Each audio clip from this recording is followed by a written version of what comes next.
Hey, welcome to another edition of Kyle Meredith with the interview series presented by WFPK at WFPK.org, Consequence of Sound, and the Consequence Podcast Network. Thank you so much, as always, for checking out the series. You know what to do. Hit the subscribe button. If you like what you see, I put out 3 new interviews every single week. So it's a great way to keep up with all of your favorite artists. And maybe my most favorite artist of all time, I get to talk with today. The Counting Crows are back, and I've got Adam Duritz here. How are you?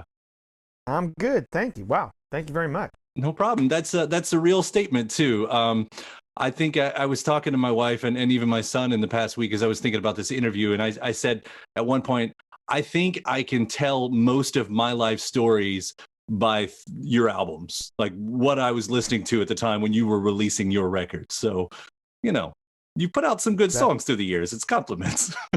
I'm very proud of them, and that's the best thing you can say about people's music is when it becomes the music's one of those things. It's different from all the other art forms. It really does become the soundtrack to your memories.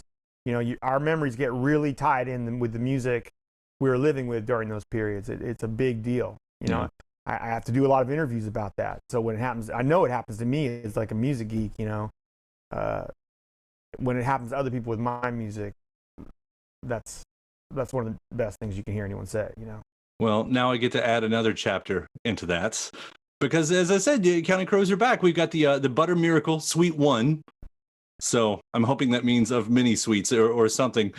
But at least 2. At least 2. Yeah. When I heard this and I hit play before I even knew what I was getting into, I was told it was an EP and that was it. And then starting to realize exactly as a suite, I'm like, oh my God, it's a little mini rock opera in a way. And it seems so obvious because I feel like you guys have been building up to something like this for a long time. Like ever since, you know, I put some CDs back here, ever since I heard Round Here on Across a Wire on that disc 2 from the 10 spot, and just hearing, you know, and then seeing you guys live dozens of times through the years, how you'll just build out these songs. Like it feels like it's been leading up to this for a long time. Where did the idea come from? Why did you all decide to write in this way this time? Well, I think, you know, there are things we've been doing live with improvisations in the middle of songs, giving songs kind of different movements over the years.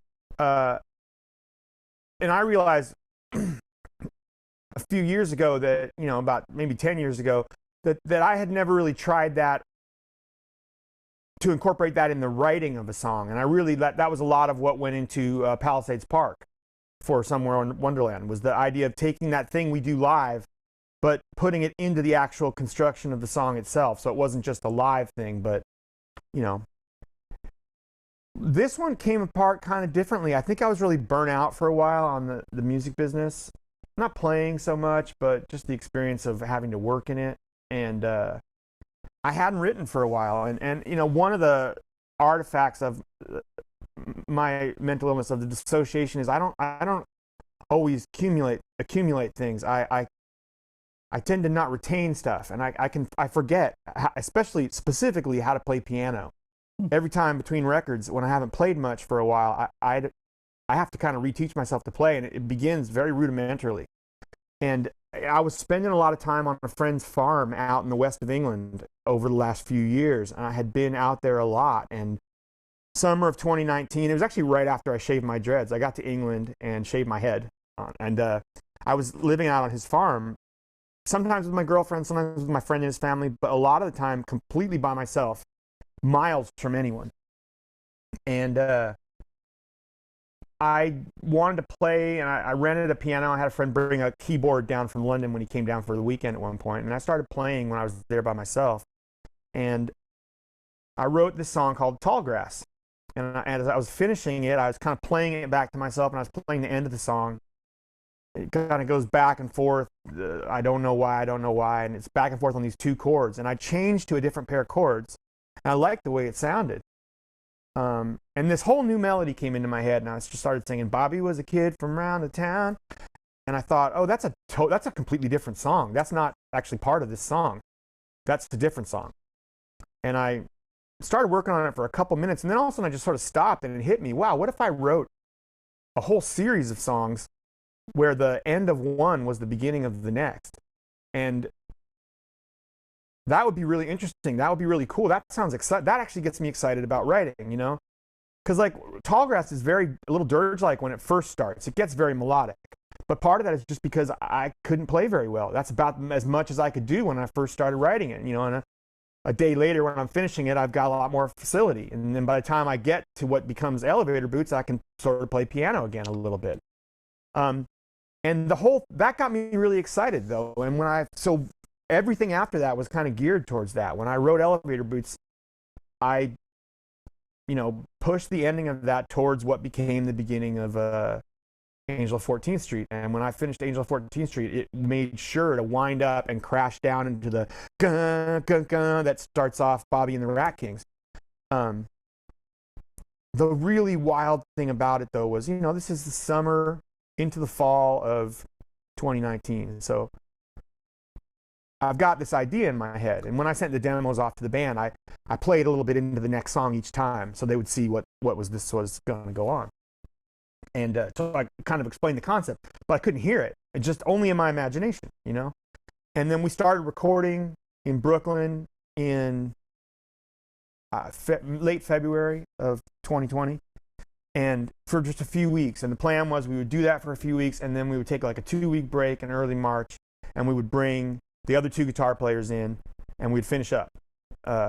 And as we were in the last couple days of recording, and we were 85% done with the record, just missing these guitar parts, we're watching the news, and the COVID's coming in the country, and I remember specifically the president at the CDC making that talk about why they were keeping people on ships, because they didn't want them in the country to bring extra infections. I mean, so that's right where we were a couple days before we finished. So we took that 2-week break, and the quarantine slammed right down in that, right before we could get started again. So we couldn't finish the record, and we sat there for like 3 months, maybe 4 months, until sometime in July. And then we just got those other 2 guitar players to just record their things at home or with friends at their studios in California and in Seattle. And then Immer and I live in New York, so we were already here, and my producer and engineer, they drove in from Chicago, so they didn't have to get on a plane. And we all stayed at my house, and I cooked for everybody, so no one needed to go out. And we found a studio that was like a block away, so we didn't have to take Ubers. We could just walk to work. And we laid those last guitar parts in and mixed the record. And that last day we were in there, this has just been a product of my imagination all this time. And when we mixed it and finished the last mix, we cut the songs together. That's the first time I heard it. You have this idea of something, but it's just in your imagination, and you're holding it there for, you've done all the work for it. It's supposed to work. But when we cut those things together and played the 4 songs, the 4 of us sat there, or the 3 of us, because our engineer was gone by then. It was just the 3 of us, and we sat there in that room and listened to the suite. That's probably one of the most satisfying moments I've ever had in my career. I think, because, to hold something that long without being able to hear it, and then to hear it, and it works. It really works. It is like a world you get lost in. It is like the second side of Abbey Road. It is like a little opera, like Tommy. It's very different from all those, but it's 4 totally different songs that play like one song, and it really works. And it's hard for me right now. I'm really excited to have people hear Elevator Boots, because I do love that song. But there's a part of me that just wants them to hear the suite. And you're the first guy I've talked to today who's actually heard it. Oh, wow. Probably because you write for Consequence of Sound too. But other than that, the DJs, mostly radio stations, they don't just send the suite to, I guess, because none of them have heard it. And I'm kind of dying to hear what people think of the suite, because that's what I've been holding in my head. That's what I've been so proud of all this time. We finished it, and I sent it to all my friends who are musicians, and like, look what we did. Because I'm really proud of it. It's like the coolest thing I've ever done. And I got these phone calls back from some of my best friends, like Chris Carrabba from Dashboard. Me and him and Dave Leal Pepe from Gang of Youths, and our friend Sean Barna. We all pass songs back and forth to each other to keep each other abreast of what we're up to. Our friend Matt Susich too is a songwriter. We actually so they had heard all this stuff, but not in this form. And like, we're also intimately involved with each other that way, because we, talk about it a lot, and we're all pretty close. And like, those guys getting it back from those guys, man. And that was like, that put me over the moon, you know. I'll tell you, I hit up a friend of mine who I knew was a big fan when Elevator Boots came out, and of course he was talking about it, and I said, it's a good song. You've got to hear it in the whole thing. And because it makes so much more sense, because it kind of does this. And I'll tell you, that guitar riff that you were talking about right before Bobby and the Rat Kings, when it hits dun, dun, dun, I started laughing because after all this time building up to this, I was like, there's the Who. There's the Who right there. And then you drop a My Generation line in there, and I busted out laughing. I'm like, that is so perfect. Like, you know, when like those power chords, like to get to that wild, insane soloing at the end of Angel of 14th Street, and the way I knew what it did musically, but I didn't write that out exactly that. And when Immer came up with that, no, bum, bum, bum. Boy, when we all heard that in the studio, we all started laughing because it was so satisfying.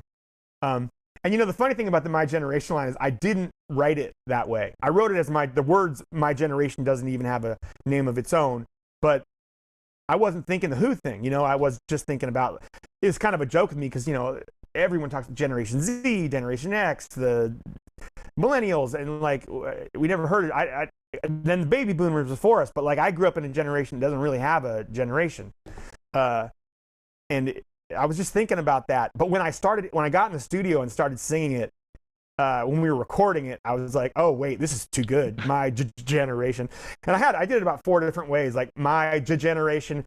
My generation, my generation. I had a bunch of different versions of it that like hammered that point home. And I think I don't remember I think it's the most subtle one in the end. It's just my generation does. Mm-hmm. It's pretty simple, yeah. But it was really, it felt good to have that little humor, especially in that song in the beginning, because there's lines in that song that are about that, like edit and read it, instead it said it. You know, I was like trying to write hip hop lines right there. What if you repeat a rhyme that many times in a sentence? Yeah, I mean, that part really cracked me up, but we were too busy laughing from the power chords themselves, you know, like, because there's just, it's really satisfying to get there and to just like open up to those huge chords. Mm-hmm. And then it just hits. Now, thank God you did that. That would have been a missed opportunity otherwise. And it was satisfying is the right word. Getting there. You know, as the songwriter, once you figured out that you could do this style, you know, that you weren't having to write these completely full, like, it seems to me it would be a little bit of a breath, less of a burden when you figured out, I don't have to write the typical repetition song, you know, verse, chorus, bridge, chorus, whatever. Because when you're writing in this style, it would seem like you can kind of just bail whenever you need to. Like if you get to a rough spot, you can go, I can go to another song. Well, yeah, but I mean, other than Tall Grass, they're very verse, chorus in here. You know, these songs really do have like very distinctive.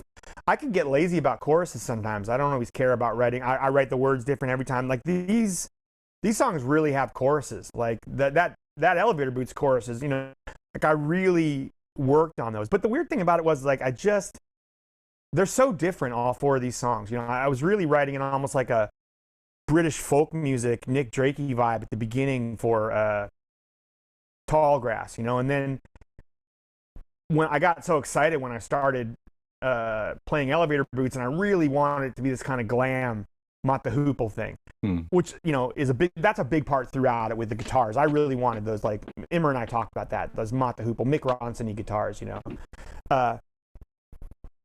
But then it was like, I remember being in one of the guys who works on the farm, his pickup truck. We were going into town to buy some groceries one time, and I heard this new Bombay Bicycle Club song on the radio on BBC, and it was just like it was a little trancey and kind of dancey with a melody line on a keyboard, and it's weird. I went back to try and figure out what song that was, like a few months ago, so a year later.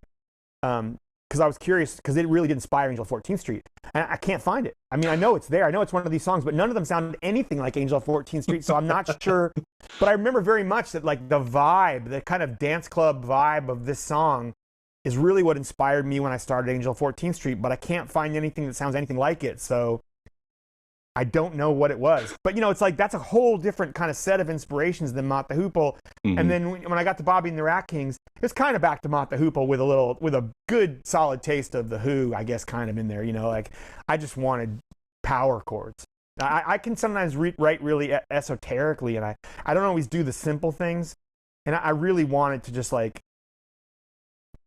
big chords where someone can go ga, ga, ga, like or I wanted people to play air guitar when they hear it. It's different than all the air piano that we've played in the past. We finally get that moment. Yeah. That's I guess we get that a little bit on hanging around, but it's not exactly the same thing. I get what you're saying there. Lyrically, then, put this back in. Lyrically, there's did it make sense for you? Did you need to tell a complete story from front to back then, if it's working like that? I mean, does it? No, not really. I didn't think about it at all. I mean, I think they kind of do in a way. I was having a lot of trouble when I had to do the track by track for this recording because I couldn't think of anything to say about them. They just kind of seem like what they are. I mean, their stories are really different. The only two that really are related in a certain way is I do think that Elevator Boots and Bobby and the Rat Kings very much are different sides of the same coin. They're telling a story about like how important music is in my life and how important being a music geek is. And one of them kind of tells the because music has affected my life in two very different ways. One, I've been a huge music fan and a geek all my life, where I'm obsessed with music. Mm-hmm. And the other hand, I actually do it professionally. That's my job, and I've done it. I make it myself, and other people relate to me that way, like I relate to my favorite musicians, and so I think that Elevator Boots really talks about that from the perspective of the guy in the band. And Bobby and the Rat Kings really talks about it from the perspective of the guy in love with the band, who like has had these moments in his life, these very moments that I tell the story of in those songs that were very like soundtracked by music he loved, even though it's a fictional band. But like, I think overall in some ways it tells a story about me getting back into being interested in playing music again, but that was not an intention. I never really think about things like that. I don't think about themes when I write. Whenever I try to do that, it comes out really trite. But I do tend to, you can look at a record later on and look back on it and see there always are themes because, it's your life and you're writing about how you feel about things, and that changes from year to year. And on this given record, you can see themes in them, but they're never really intentional for me. But and I don't really know how to talk. I learned to talk about my records and what I think of my records while I'm doing interviews for my records because I'm kind of forced to. And then that makes me think about it. I come up with ideas because I don't think about it otherwise. They have to hold essential truth, every song. They really do. They have to hold. But that when you're writing it, and you just make sure it stays true to where you are. But I don't know that I know what any of them are about thematically until I look back on them much later. That's interesting too, because as a fan of the Counting Crows, of your writing specifically, one of the things that we get to do is a lot of train spotting in your songs. The lines that you'll put here that reference a song that's, from the last album or 25 years ago or something like that. I wrote down in Tall Grass. I don't even know if you mean to do this, but of course, as the fan now, my eyes are open looking for these things when you say, "Can you see me? Because I'm changing." 2 songs instantly come to mind. "Have you seen me lately?" and "All my friends." Are those things running through your mind as you're doing them? And there was also a part of like the outro, I think, of Miller's Angels that was like that. I don't know, but I think that like how we perceive ourselves and how other people perceive us, and especially being a famous person, how different those two things can be. It was inevitably going to be a theme of my writing because I've lived it specifically. Like I've had a very skewed view of myself, and when you're dissociative, a big artifact of that is that you look at yourself from a distance a lot, that you have a really hard time being in your body, that like a lot of your view of yourself is and other people is from a distance. And so I think that has been a common theme of concern. I know there's the outro of Miller's Angels has that "Can't you see me because I'm dreaming." I think it's like it's something I've improv'd a lot in Round Here and Rain King probably. I don't know that I thought about that at all when I was writing Tall Grass. I was wondering what you were going to say just now when you were saying, you spotted something. But like, yeah, but that is in those songs. That thematically is, it kind of, that's what I mean about like, you're bound to have themes because you wrote them all that year, and that's a year for you where you felt a certain way. And you're bound to have themes because it's your life, you know, and so things are going to crop back up again, whether it's the name Elizabeth or Maria, or it's the idea of, can you see me? Because it, you know, your changing experience with that comes out in your songs. Yeah. You know, accidentally or on purpose. It's part of who you are. It's interesting how, for me at least, how the timing works on all of that too. You know, I got that Recovering the Satellites record back here. Maybe that's my all-time favorite record. I don't know. Maybe it could be. It could be. This is the anniversary year, I know, for something like that. And I, you know, looking back at a lot of those songs with these songs, but with I'm Not Sleeping, with Have You Seen Me Lately, with a lot of those that would go on to be talked about by a lot of bands who will, you know, associate themselves as emo. We'll say emo bands. Those are the songs they're pointing to that said, this is what made our scene. I couldn't see that then, but I'm sure you're aware of that. There have been these tribute albums by these emo bands. What was it like kind of seeing it take off in that direction? Well, it was really strange at the time because I thought we'd become kind of, in a lot of critics' eyes and a lot of the sort of, we had become kind of a joke to a lot of people in the, whatever you want to call it, the cognoscenti about music, you know, like how people, but not to musicians.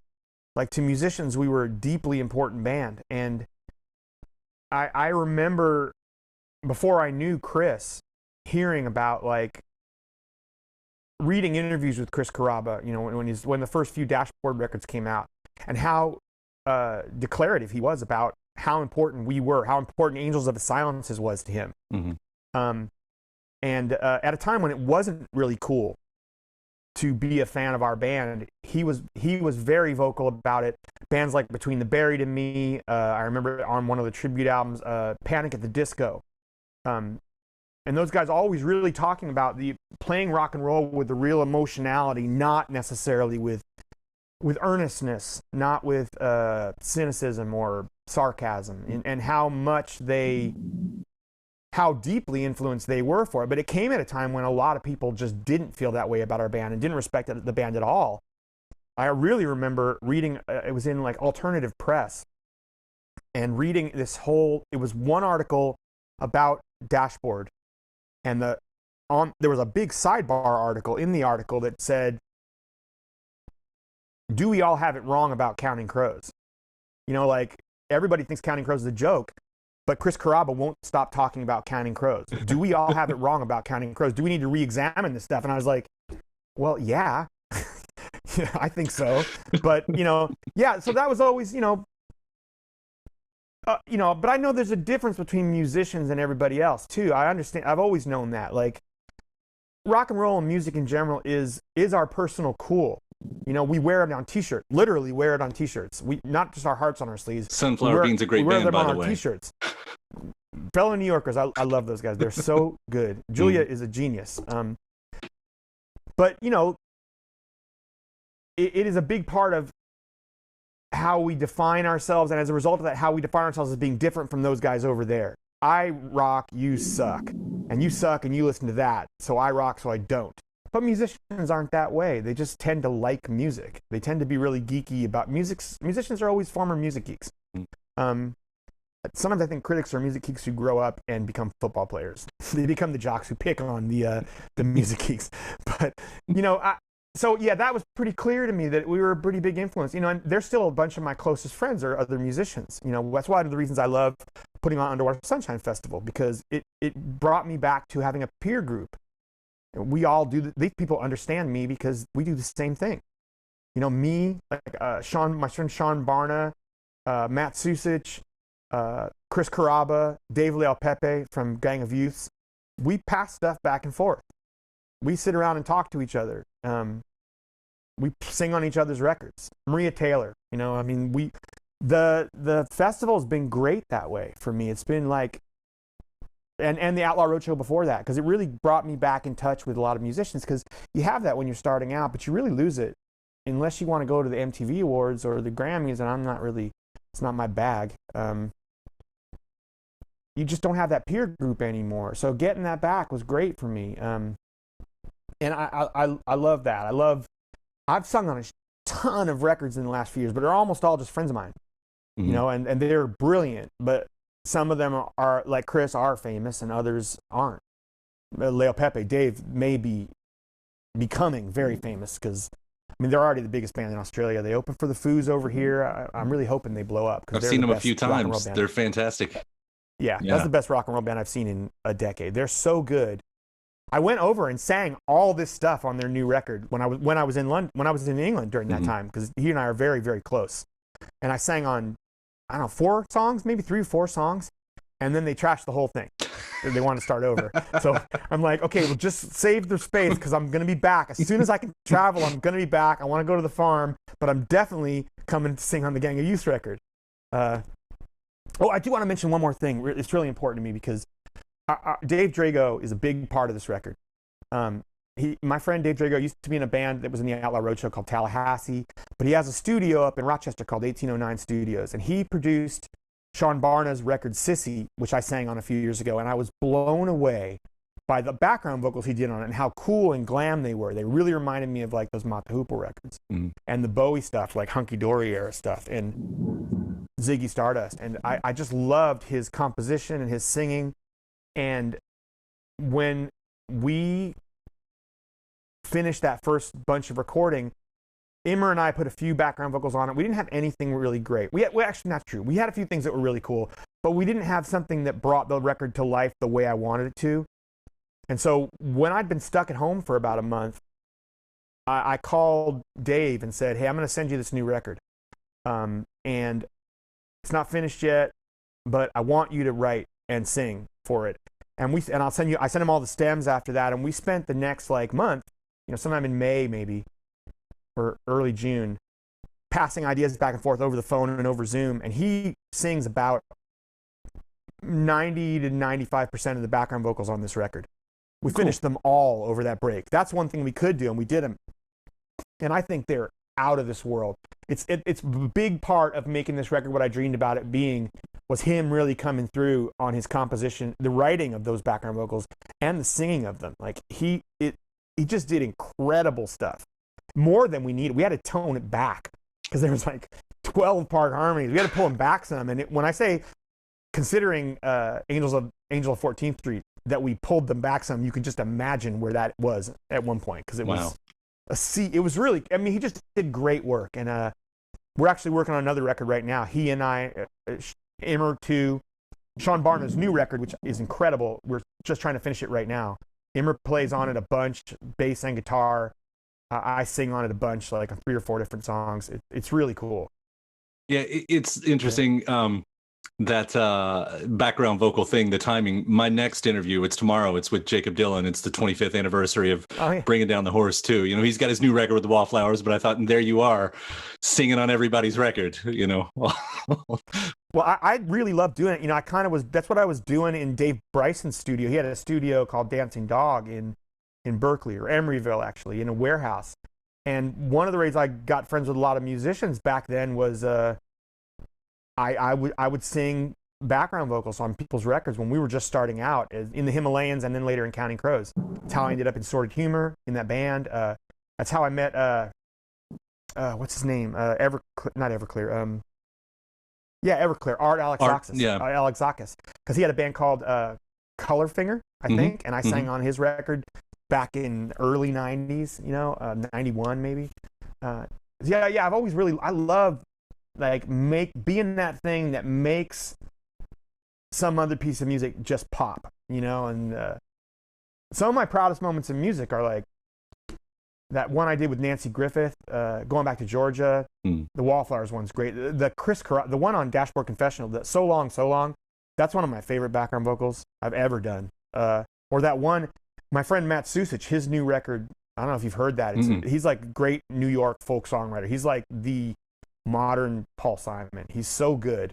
And he has a song, I sang on 3 or 4 songs on this record, but he has a song called I Don't, where it's kind of like a duet, and it's beautiful, you know. Cool. And it's really cool. I'd love that stuff. I'd love singing background vocals. I'll have to check that. I'll quickly ask, just for my own geek dreams, is there a deluxe edition of this ever happening, like the August collection?